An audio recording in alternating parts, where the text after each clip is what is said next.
আজকে আমরা যাচ্ছি একটি পিকনিকে। বাবার এক বন্ধু আছে যে এই পিকনিকটির আয়োজন করে থাকে। আমার এত লেট হয়ে গেছিল যে স্নান করে আর চুল আঁচড়াবার সময় হয়নি, তাই গাড়িতেই চিরুনি নিয়ে বসেছিলাম যে গাড়ি চলবে আর চুলটাও ততক্ষণে শুকিয়ে যাবে আর আঁচড়ে নেব। বাড়িটি কি সুন্দর দেখতে লাগছে না? যদিও তখন কিন্তু 12:30 পৌনে 1 বাজছে, কারণ প্রথমেই বললাম যেতে যেতে একটু দেরিই হয়ে গেছিল। তারপরে আবার রাস্তায় জ্যাম।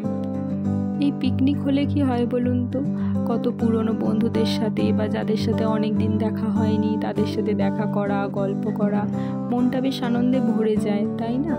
খাওয়া দাওয়ার কতটুকু কী বা করি, এই গল্প করাটাই তো মেন।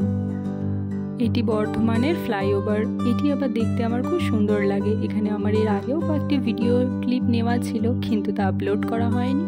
তাই আজকে ভাবলাম যখন গাড়ি করে যাচ্ছে একটা ভিডিও ক্লিপ নিই, এতে অ্যাড করে দেবো। এই শীতকালটুকুই চারিদিকে পিকনিক, ফিস্ট এগুলো হয়ে থাকে। তারপর তো এই তাপদাহ শুরু হবে, বাপরে গরম, যখন বেরোনোটাই মুশকিল হয়ে যাবে দিনের বেলায়।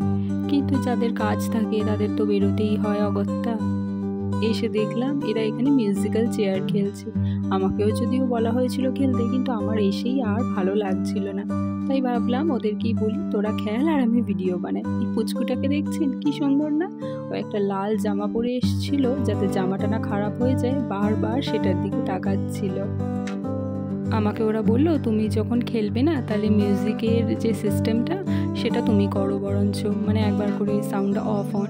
তাই আমি ভাবলাম তাহলে ওইটাই করি, তোদের উপকারে একটু অন্তত করি। তো সেই জন্যই সাউন্ড অফ অনটা আমিই করছিলাম আর ওরা খেলছিল। এইভাবে মজা করে আমাদের সারাটা দিন কেটে গেল। অবশ্যই এখানে কি খাওয়া দাওয়া হলো সেটার ভিডিও নেওয়া হয়নি যদিও।